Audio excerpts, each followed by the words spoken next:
dos seus filhos, né? Mas isso acaba sendo um problema quando essa culpa vai pesando e ela vai deixando o autocuidado de lado.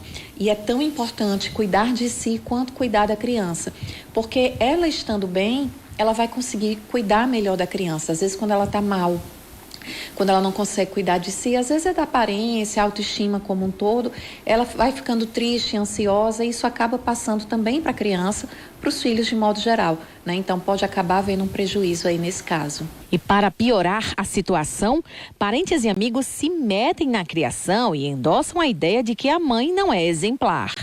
Olha, é sempre aquela fala, eu estou só querendo ajudar, né? E nesse querer ajudar, às vezes mais atrapalha do que ajuda.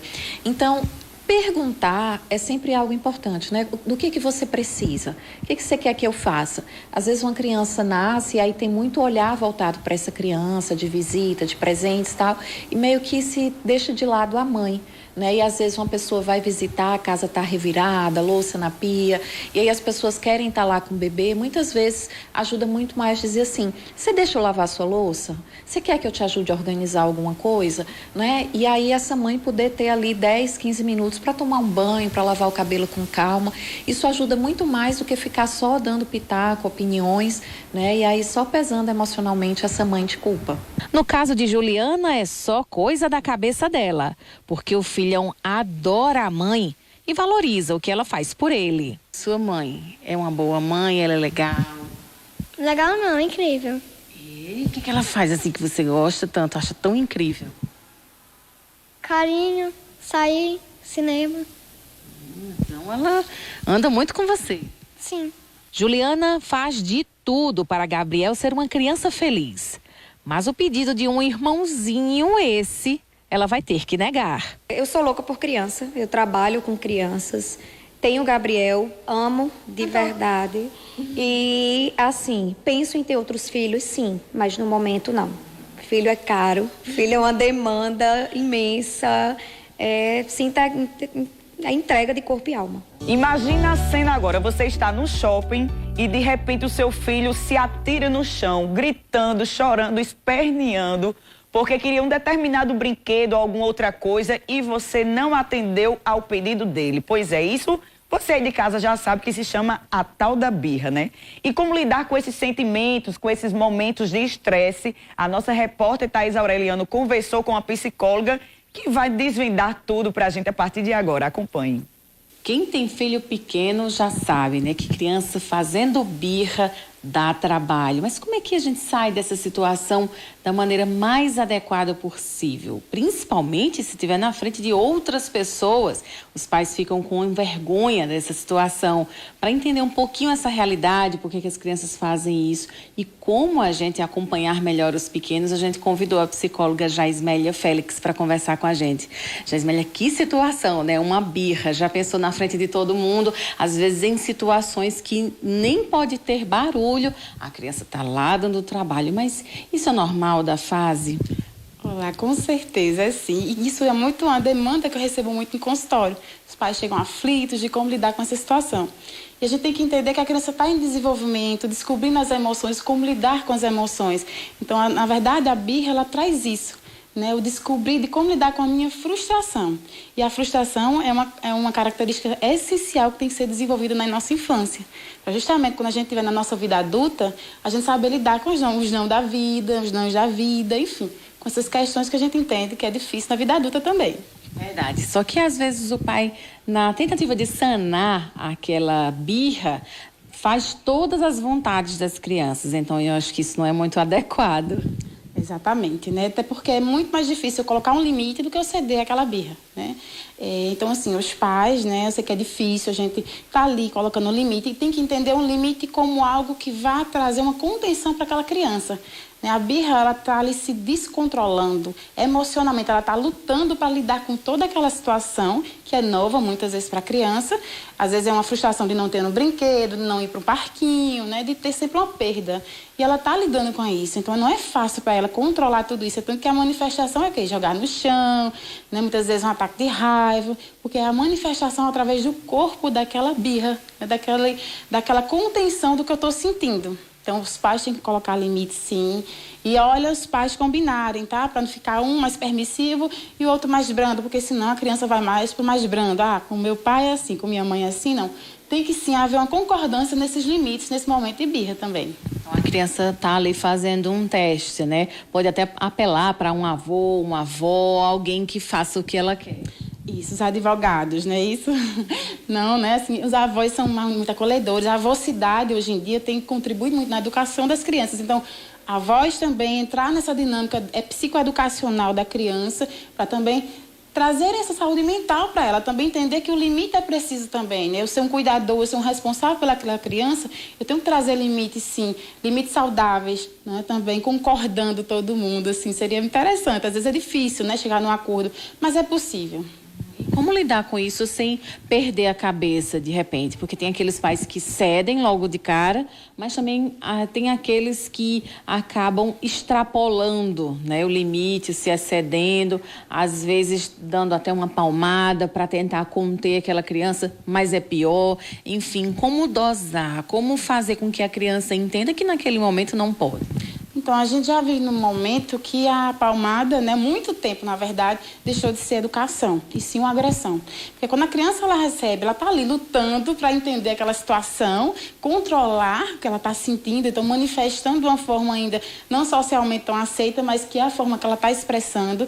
E eu preciso do quê? De ser contida, porém de uma forma carinhosa. Acolha seu filho no momento de birra. Às vezes, não vai ceder. Não é ceder, é acolher, é entender, fazer ele refletir no que ele está sentindo. Eu sei que você está chateado, porque você não teve aquele brinquedo, mas no momento não é possível. Então, fazer que a criança entenda que aquela situação que ela está vivenciando é uma situação que vai acontecer em outro momento também, né? Mas também que ela entenda o que está acontecendo de uma forma saudável, de uma forma afetiva. Então, acolha a sua criança também nesse momento de birra, ela precisa disso.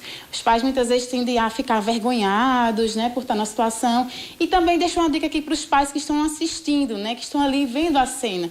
Acolha esses pais também, né? Eles estão ali lutando para lidar com aquela situação. Realmente muitas vezes fica constrangedor, então acolha, porque olhares olhando, criticando, julgamento, a gente já tem tantos, né? Então acolha também, olha, está precisando de alguma ajuda, eu entendo, o meu também faz isso, né? E assim mesmo, acolhe, tal, dá um amparo para esses pais também, que também eles ficam um pouco desamparados também, né? Quando eu estou lidando com minha criança, muitas vezes eu também estou lidando com a minha infância.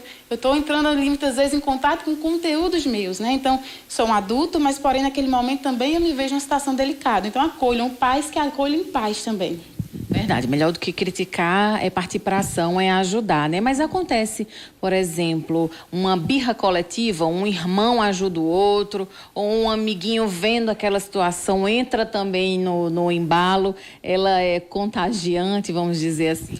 Às vezes há um choro coletivo, né, em determinada situação. Como as crianças também, principalmente se for na mesma idade, tiver ali no mesmo desenvolvimento, né, elas são muito compadecidas das outras também. E começam a chorar muitas vezes, às vezes há esse episódio, né. Eu vejo muito em berçários, quando eu vou prestar consultoria, eles trazem, olha, mas começam todos a chorar ao mesmo tempo, que também tem na escola, em todo contexto a gente pode ter essa questão da birra, né, entre aspas. Então, assim, né, elas sentem também a energia também que a criança sente, né? Se ela está chorando, alguma questão, então eu vou também ser empática muitas vezes com ela.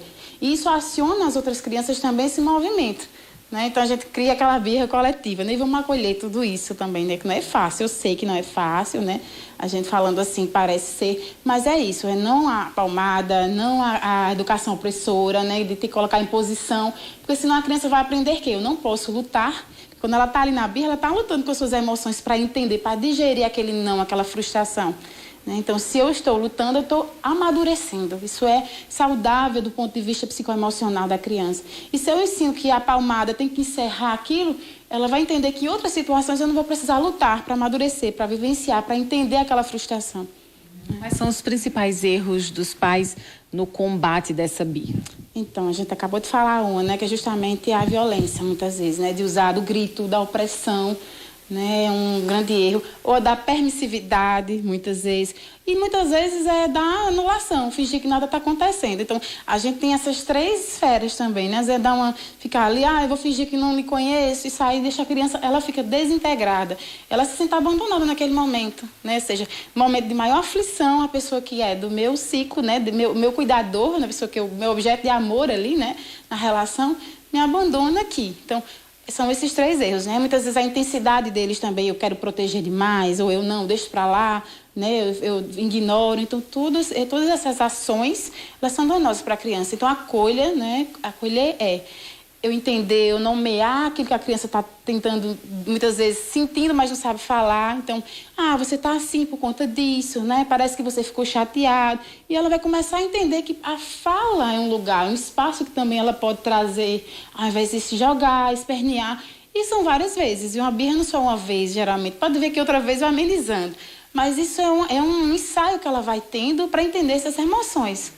Isso ocorre até mais ou menos quantos anos? Não tem exatamente um delineado de idade, mas em desenvolvimento, assim, a criança maiorzinha, 5, 6 anos, ela vai entendendo melhor, vai começando até a ajudar as outras criancinhas. Você vai ver que elas vão dizer, mas é assim, não fica triste não, a gente vai tomar um sorvete, a gente vai fazer alguma coisa. Então, ela vai também começando a ajudar outras crianças. Depende muito do momento de desenvolvimento da criança, mas é em torno da primeira infância, esse momento ainda é mais intenso, digamos assim.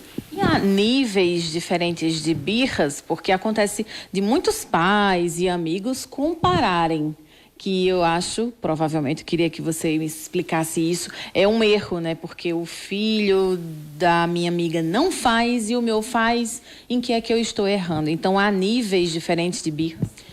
Sim, eu diria de formas diferentes, nessas comparações, né? Eu só posso comparar a minha criança com a minha própria criança, né? Não com a criança de fulano, né? De Joãozinho e Mariazinha, não, né? A criança, cada uma ela tem uma história, tem uma vida, tem um contexto familiar, tem pais diferentes. Então, assim, muitas vezes o que eu faço na minha casa não vai servir para a casa de Joãozinho e Maria, né? Então, eu preciso entender que aquele pai, aquela mãe, né? Ela se esforça para criar aquela criança daquela forma, entender essa criança e ajudá-la da forma e os limites da forma da casa delas, né? Do entendimento do lar deles, da família, da cultura, enfim. Então, eu comparo, dizer, minha criança é assim, a sua é assim, a minha não faz isso. Eu estou, de alguma forma, trazendo uma culpa para aqueles pais. Eu estou criticando, eu estou julgando, né? Eu não estou acolhendo esses pais também que passam por essa situação. Todos os pais passam, né? Dificilmente alguém passa pela birra, até porque a birra, ela é natural da criança, né? Ela é preciso, vai passar por essas fases de birra, digamos assim, né, para ela entender como é que funciona as emoções, saber nomear, né, e tudo mais, ela sentir e organizar isso. A criança se desintegra no momento de birra. Ela quer aquele sorvete, naquela hora a criança tem a questão egocêntrica de querer ser na hora, né, no princípio do prazer dela, de satisfazer aquela vontade naquela hora. Então, ela entender que existe tempo, que existem lugares, que existem horas, que existem rotinas e limites. É um tempo, é nas ocasiões que isso vai acontecendo, esse treino de acerto e erro dos nossos pais, que é comum também, né? Os pais erram também, né? E tudo bem. E há diferença até entre os irmãos, né? Com relação a essa birra, mesmo que sejam criados pelos mesmos pais, no mesmo ambiente, cada ser é individual. É subjetividade, né? Personalidade. Às vezes, o limite que eu coloco para um filho é diferente para o outro. Às vezes, os filhos também nem entendem entre si. Mas para Joãozinho, continuar no exemplo, né? Pode, para Maria, não. Então, a gente tem que entender que existem crianças diferentes umas das outras, de temperamentos, de personalidade, de lidar, né? Tem crianças mais tranquilas, tem crianças mais agitadas, enfim. E isso é a subjetividade de cada um, né? Então, a gente, sim, lida de forma diferente. Se o pai erra com um ou com outro filho, como é que ele faz, então, para corrigir esse erro? Porque tem que ter aí um pedido de desculpa. Tem, isso como tem dificuldade nos pais errarem. Na verdade, o grande medo dos pais é de errar. E erram. Vocês erram, nós erramos. Também sou mãe me e eu sei, às vezes nós erramos sim. Isso também faz parte do crescimento emocional do adulto. Né? Então, às vezes, eu me excedi demais e tudo mais. É importante eu olhar para ele, para a criança, e dizer, olha, eu errei aqui, papai, mamãe errou aqui e tal, desculpa, para também essa criança entender que, sim, que os pais não são super-heróis, né? Que eles também podem errar, mas que isso também pode se redimir, né? De entender que a desculpa, o perdão também faz parte do nosso momento, né? De amadurecimento da vida e é saudável, né? É preciso que em algum momento também, olha, né? Que legal, meu pai errou, mas pediu desculpas. Isso tornar algo dinâmico na família e também na escola, no trabalho, né? A gente está pensando aí na vida adulta já. E não precisa ter uma recompensa como forma de desculpas, né? Uma boa conversa já serve. Isso, é justamente isso. Às vezes os pais trazem, mas uma recompensa, talvez a recompensa esse nome é muito, né, taxativo, né, muito moeda de troca. E a gente precisa que há uma consequência, talvez, né? Nossa, vamos, sei lá, aqui, vamos, sei lá, fazer um passeio, alguma coisa junto, aproveitar que seja algo que aproxime mais a relação, né? Que seja uma consequência daquele perdão, daquela desculpa, dizendo, olha, né, o quanto eu amo você, né? Vamos aqui, vamos ficar mais juntos. Às vezes não é uma recompensa em presentes, mas em presença, né? A recompensa, ela é algo muito taxativo, né? De moeda de troca, como eu falei, mas ela precisa ser mais presente. Não tem presente melhor do que a presença dos pais, de estarem ali juntos. Isso já é muito para a criança, com certeza, e já é muito abraçador. Isso é casa para a criança. Difícil educar, né? Então, o que é que você diria para esses pais angustiados com relação à educação dos filhos? Porque não há um padrão, né? E se eles errarem, então, acho que não tem nem condição de ser pais. Mas o que é que você diria para eles? Pois bem, uma culpa, né, que a gente carrega enquanto pais e ter que dar certo. A gente vive numa cultura, numa sociedade que os filhos têm que ser prodígios, né, que tem que dar certo e sempre investindo disso e daquilo, são várias atividades. Tem crianças que até para vir para psicoterapia é complicado de horário, de tantas atribuições que tem. E a gente não pode esquecer que a presença, né, desses pais, da função paterna e a função materna ainda são carro-chefe da educação, né? Então, quando eu preparo meu filho para a vida, eu trago os meus valores, meus princípios, mostro. O exemplo sempre ainda é uma questão que a criança observa bastante, né? E ela aprende muito através do observar. Então, ser pai e mãe é isso. Não tem receita de bolo, cada criança é de uma forma. Mas, assim, a minha vontade, né, de querer que meu filho, enfim, desenvolva, amadureça, de torcer pelo bem dele, também estar ali juntos, né? Nesse processo de amadurecimento, eu acho que é a grande charada, né, da questão. Então, também permitir errar e também é um pontapé, assim, inicial para os pais, principalmente os pais novos de primeira viagem, porque muitas vezes há muita cobrança, né, de ter que acertar em tudo, e não é bem isso, né? Sempre assim, a gente erra, né? A questão é sempre buscar acertar no sentido de buscar cuidar, né, de se redimir e tudo mais. Isso nesse sentido. Mas a educação é isso, não tem uma receita de bolo, a gente está sempre vivenciando cada dia, estar junto sempre, porque você está ali em contato, você está amadurecendo com ele. Pais são pais, amigos são amigos, né? A gente tem sempre que delimitar esses espaços, né? Existe muito pais, ele é meu amigo. Não, são pais. Né? Porque amigos é outra história, né? Amigo é outra coisa, mas pais são pais. E a função paterna e materna, ela tem sido colocada em questão, né? Principalmente a paterna, que era muito, enfim, mais banalizada, né? Os pais eram provedores e pronto, a gente quebrou muito isso. Então, a função paterna hoje em dia mais ativa tem contribuído mais nesse amadurecimento da criança emocional. Então, não existe receita, mas existe presença e querer estar junto e querer amadurecer junto com a criança também. Passar os valores, né? Independe da época, da geração, enfim. E isso pode ser fundamental até na redução das birras, né? A criança pode passar por essa fase de forma mais rápida. Mais tranquila, talvez, né? No sentido de entendendo essas emoções, de sendo acolhida, né? Fui acolhida naquele momento, não fui ali julgada, não fui marginalizada, banalizada. Não, eu fui levada em questão, né? Eu fui, enfim, tive atenção para o que estava acontecendo, né? Desintegrando ali, que a criança fica realmente, né, numa relação de luta com as emoções, né? Entra em turbilhão, né? Então, aciona mãos, aciona pés, aciona braço, chão, então... Realmente é um momento bem difícil de frustração para a criança, mas que isso vai sendo apaziguado com o tempo, vai sendo mais metabolizado pela criança com o tempo. E assim ela vai entendendo as normas, os limites, tanto da nossa infância como da sociedade posteriormente, né? A lei, enfim, mais na frente. Acho que dá para pedir uma ajudinha na escola também, né? Claro, a escola também está junto, né? Tem que estar, assim, nessas orientações, enfim, também muitas vezes temos trabalhos voltados à escola. Eu tenho um projeto, né, cuidando da caixola. Justamente onde eu trabalho, faço oficina das emoções com as crianças, em escolas, em berçários, justamente trazendo, né, à tona algumas questões que a gente já sabe que são da criança, né, do momento de desenvolvimento infantil dela, que são mais difíceis, né, de lidar em casa e tudo mais. E aí a gente trabalha essas questões, sim, nas oficinas infantis.